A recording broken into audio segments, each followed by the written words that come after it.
તાજા અને ખૂબ જ અગત્યના મોટા સમાચાર. ગુજરાતમાં બંધનું મોટું એલાન. આજથી 6+4 દિવસ રહેશે બંધ. સુપ્રીમ કોર્ટનો રાતોરાત મોટો આદેશ. સીએમ પટેલ સરકારે મૂક્યો કડક પ્રતિબંધ. હવે ગુજરાત સરકારનો મોટો નિર્ણય. હાઈ એલર્ટ અને સ્કૂલો પણ બંધ જેવા સમાચાર જાણતા પહેલા તમે જો ચેનલમાં નવા હો તો ખાસ મિત્રો આપણી ચેનલને ફટાફટ સબસ્ક્રાઇબ કરી લેજો, કારણ કે રોજના તાજા અને ઉપયોગી સમાચાર આખો દિવસના સમયસર અમે તમને આપતા રહીશું. વિડીયો પસંદ આવે તો લાઈક કરી દેજો અને વધુને વધુ આપના મિત્રોને ઝડપથી મોકલી આપજો. ગુજરાતના મુખ્યમંત્રીએ રમતવીરોને આપી શુભેચ્છાઓ. ગુજરાતના 2 ટેબલ ટેનિસ ખેલાડીઓ ઓલિમ્પિકમાં ભાગ લેશે. આપને જણાવી દે મિત્રો કે અર્પિત દેસાઈ સુરતનો રહેવાસી છે, તો માનવ ઠક્કર રાજકોટનો રહેવાસી છે. ઇલા વેનિલ પણ ઓલિમ્પિકમાં ભાગ લેશે. તો શૂટિંગની ઇવેન્ટમાં તમિલનાડુમાં જન્મેલી અને અમદાવાદમાં પરિવાર સાથે રહેતી ઇના વેનિલ પણ ઓલિમ્પિકમાં જોવા મળશે, જેને ગુજરાતના સીએમ ભૂપેન્દ્ર પટેલે જ્વલંત સફળતાની શુભેચ્છાઓ પાઠવી છે. હવે ગુજરાતીઓ થઈ જાઓ સાવધાન. અતિ ભારે વરસાદની થઈ આગાહી.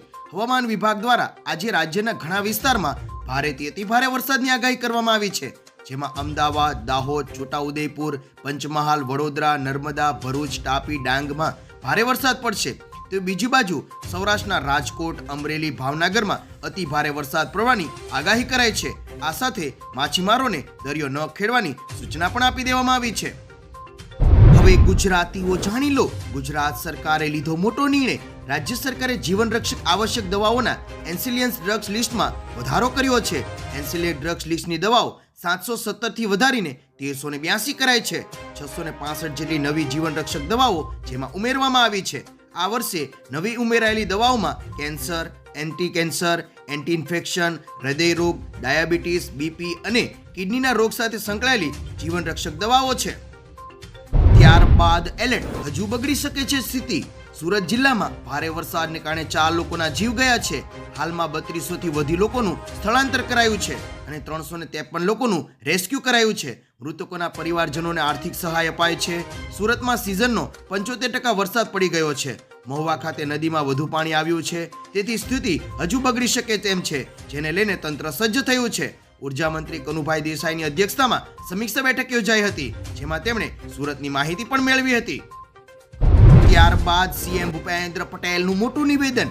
ગુજરાતના મુખ્યમંત્રીએ એક્સ પર લખ્યું છે કે અગ્નિપથ યોજના અને અગ્નિવીર અંગે વિપક્ષ દ્વારા ફેલાયેલા બ્રહ્મ બેતુકો નિંદનીય છે. પીએમ મોદીના નેતૃત્વમાં ભારતીય સેના અને આંતરિક સુરક્ષા વ્યવસ્થામાં ઘણા નવા સુધારા થઈ રહ્યા છે. અગ્નિપથ યોજના પણ આવી જ એક પહેલ છે. અગ્નિવીરને કારણે ભારતીય સેના વધુ યુવા બનશે. સશસ્ત્ર પોલીસ અને એસઆરપીની ભરતીમાં ગુજરાત સરકાર અગ્નિવીરને પ્રાથમિકતા આપવામાં આવશે.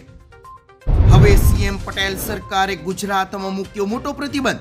સામાજિક ન્યાય અને અધિકારીતા વિભાગે ઠાકરડા શબ્દનો ઉપયોગ પર પ્રતિબંધ મૂક્યો છે. આ શબ્દને સ્થાને ઠાકોર કરવાની સૂચના આપવામાં આવી છે. ઠાકરડાના પ્રયોગથી ગુજરાતના 6 જ્ઞાતિઓ પર સીધી અસર થતી હતી, તેને લીધે તેને બદલવાનો નિર્ણય લેવાયો છે. મહેસૂલી રેકોર્ડ અને પંચાયતી રેકોર્ડમાં પણ આ શબ્દ દૂર કરવા તેમજ સંબંધિત ન કરવા માટે પણ સૂચના છે. એક પરિપત્ર જાહેર કરીને આ માહિતી અપાઈ છે. ચિંતાજનક સમાચાર અને હાઈ એલર્ટ. આર્મી સ્કૂલો પણ કરાઈ બંધ.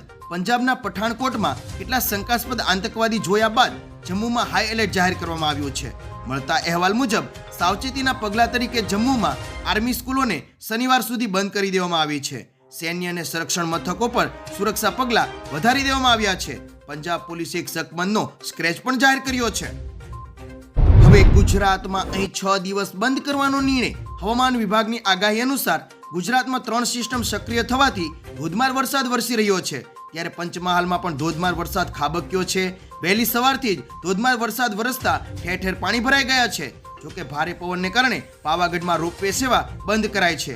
આ ઉપરાંત મેન્ટેનન્સની કામગીરીને કારણે શ્રાવણ માસના પહેલા 6 દિવસ પાવાગઢમાં રોપવે બંધ કરાશે, જેથી પગથિયાથી પાવાગઢ ચડી શકાશે.